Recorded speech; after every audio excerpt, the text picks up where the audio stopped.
So there's a lot of talk about what happens when we get to $4,000 gold. Not if, but when. And I would say a lot of what happens has already started.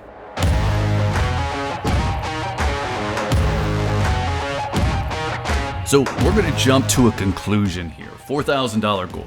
I'm going to give you some rationale for a scenario that gets us there and gets us there sooner than later, but I don't want to get too caught up in that part. Spoiler alert, $4,000 gold is just a matter of time. And we can spin a hype story. We can say we get there in just a few months, or we can give it a longer time frame.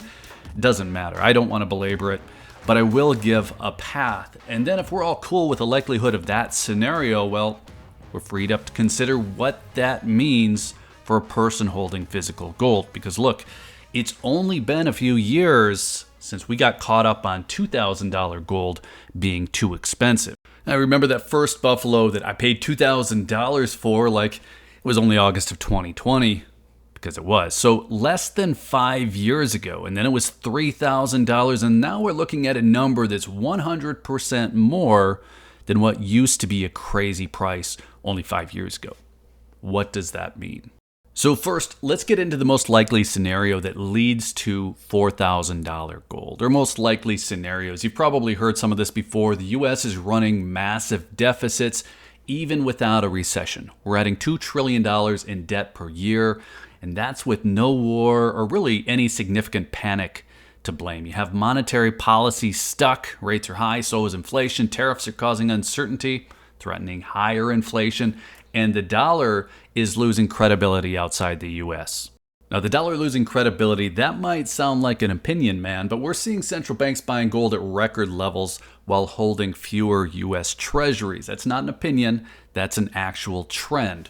Now, this added demand has already pushed gold price to $3,500 in 2025, so $4,000 is not that far off, and that happened, again, without a recession, without QE, without a dollar collapse. Now, if one of those things were to happen, $4,000 is right there. I mean, it could take years, or it could be next quarter. Again, it's just a matter of time, and if you believe that, and you should, then you should start looking at your physical stack a little bit differently.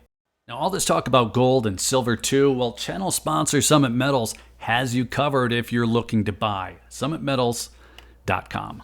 Now, I'm saying that we might look at stacking differently in the future tense, but this is something that's already happening. It started in 2024. Retail buyers began buying less, not necessarily less in nominal value, but fewer ounces. And that would be a reasonable reaction with the price of gold doubling in 5 years, going from around $1,700 to almost $3,400. Well, retail buyers probably don't have 100% more capital available, just lying around to keep up with that price spike.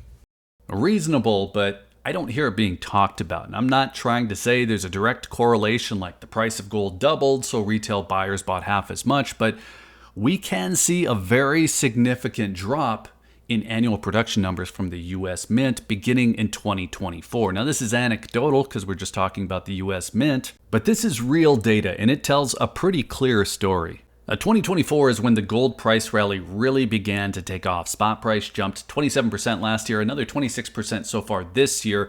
And to be clear, these numbers show coin production in terms of total ounces of gold. Now, we can see production went down a lot more than 27%. It actually went down 63%. Now, can't use that as a gauge for overall retail bullion purchases, but we definitely don't want to ignore that trend.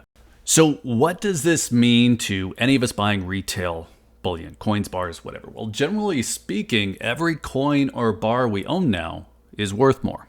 Captain Obvious stuff. It has a higher nominal value, it's 100% more, and a higher actual value. People like to argue what actual inflation is, so just subtract out whatever it is you think it is. Now, the increase in gold price, though, has outpaced official inflation numbers by a lot. So the coins and bars you have today are more expensive.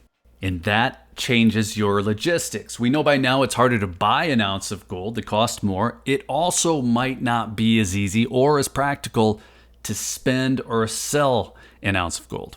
Now, before we get too far down that path, let's get some actual data up. I hear a lot of people stating things that I think they just want to believe themselves. So if we look at the actual data, again, coming from the U.S. Mint, we can see the 2024 production breakout. So 308,000 1-ounce American Gold Eagles were minted, 144,500 Buffaloes. That means 452,500 1-ounce gold coins were minted to meet demand. That far outpaces any fractional size from the U.S. Mint, so 1-ounce gold coins still have the highest demand by a wide margin. It isn't even close.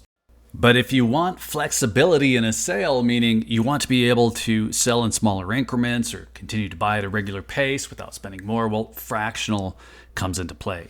Now, I've been talking about fractional more this year for two reasons. The first is spot price. As fun as the price rally has been, it has made it harder to buy gold at a standard clip. And the second is premiums. Premiums on fractional have come way down. I've covered that enough by now that hopefully we can just say it's a lot less painful to buy fractional today than it was a few years ago. And that's in every size.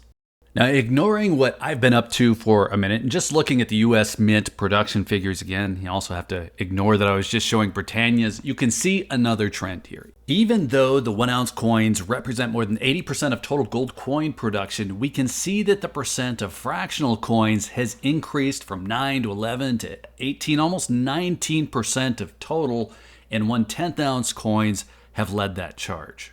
Now, that shouldn't really be a huge surprise given the price run. It just makes sense. But we have not seen that over the years. So even though it makes sense, this is a new thing. 1-ounce coins have always far outsold any other size, even when we might not have thought that that would make sense. Now, probably it's primarily due to big buyers having an outsized impact on percentages. They skew that trend. But this is a real case. Fractional gold coins have just not been very common, at least not generally speaking.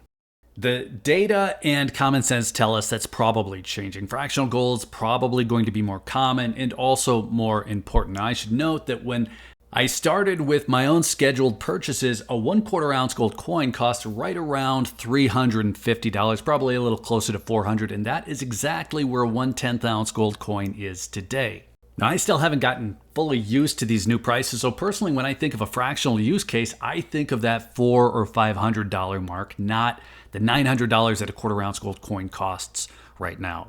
And I think that's where everything is going, especially as gold spot price continues to run to $4,000. Now, even at $3,500, I think as more people are getting into gold, flexibility is becoming more important, both on the buy side and on the sell. So I won't say whether 1/10 ounce gold coins make more sense than, say, 1/4 ounce gold coins. I don't think that they do personally, but the percentages say that they do for more and more people. And if nothing else, I can see the benefits of a 1/10 ounce coin where maybe I haven't been able to in the past. Again, that's primarily due to premiums. Regardless, though, of which size that you prefer, I think it's safe to say that considering fractional makes a lot of sense going forward.